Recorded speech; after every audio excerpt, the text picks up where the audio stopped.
एक सुंदरबन नाम का गांव था। उस गांव में सब लोग बहुत ही खुशहाली से रहते थे और उसी गांव के अंदर एक ट्रैक्टर वाला भी रहता था जिसका नाम रामू था। रामू एक सेठ के पास काम किया करता था और सारे गांव के खेत जोता करता था रामू उस ट्रैक्टर की मदद से। और रामू बहुत ही मेहनती था और बहुत ही ईमानदार था, तो सेठ भी उसे बहुत प्यार करता था। एक दिन सेठ उसे अपने घर बुलाते हैं और कहते हैं, रामू तुम्हें मेरी बहन के घर जाके खेत जोतने होंगे। उनके खेतों में बहुत ज़्यादा सूखा पड़ गई है और खेतों में बिल्कुल भी पानी नहीं लगा है। तुम जाके उनके खेतों को जोत कर एक बार घर से आओ और उधर के हाल चाल भी मेरे पास लेकर आना और बताना मेरी बहन कैसी है। तब कहता है रामू, ठीक है सरकार। और उसके बाद सेठ उससे कहते हैं, तुम्हें जाना है। रामू कहता है, ठीक है सर। मैं वहाँ से चला जाता है। सेठ कहता है, जैसे सेठ की बात मानता है रामू कहता है, ठीक है मालिक, मैं आपका ट्रैक्टर लेके चला जाऊंगा और बड़ी बहन जी के घर पे जाके खेत को जोत के उसके बाद मैं आ जाऊंगा, और कुछ काम हो तो बता दीजिए। मालिक कहते हैं, नहीं, तुम्हें बस जाना है और खेत अच्छे से जोत के आना है।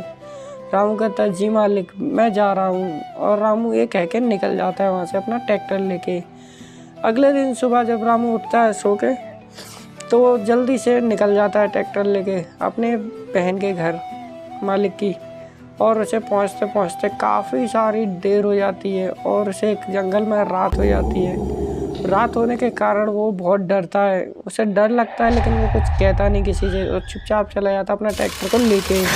उसे बहुत ज़्यादा डर लग रहा होता है, लेकिन वो धीरे धीरे अपने ट्रैक्टर को लेकर चला जाता है। तभी वो अपनी छोटी मालकिन के गाँव में आके उनसे हाल चाल पूछती, मालकिन, रामू भैया तुम कैसे हो और तुम्हें देर कैसे हो गई इतनी। वो बताते हैं कि चुपचाप से अच्छे से आए ना, वहाँ पे चुड़ैल रहती है, आपको कहीं चुड़ैल तो नहीं मिली। रामू कहता है, नहीं।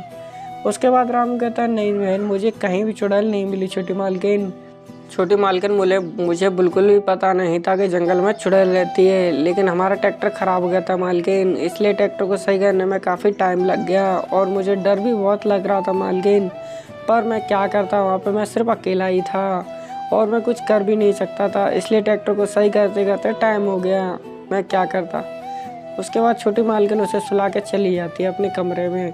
और जब रामू सो रहा होता है तभी थोड़ी देर बाद जाके मालकिन भी अपने कमरे में जाके सो जाती हैं। और मालकिन जब सो रही होती है तो मालकिन सोच रही होती है कि आखिर रामू कैसे मेरा काम करेगा। अगले दिन सुबह उठते ही रामू सबसे पहले ट्रैक्टर उठाता है और खेतों में लेके पहुँच जाता है खेत को जोतने के लिए। रामू जब खेत जोत रहा होता है वो काफ़ी अच्छी तरीके से खेत को जोतता है, क्योंकि वो सुबह से लगा था मेहनत करने के लिए। रामू की मेहनत इतना अच्छी करता था रामू कि वो बहुत ही लोग खुश हो जाते थे उससे।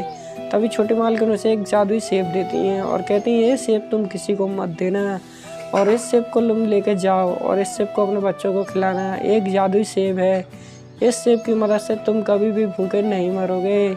तभी रामू उस सेब को ले लेता है, कहता, जी मालकिन, आपका धन्यवाद, और आपने मेरे लिए इतना किया वो भी बहुत बड़ी बात है। छोटी मालकिन से वो उसकी बात पूछता है, मालकिन, क्या इस सेब से कोई नुकसान तो नहीं है।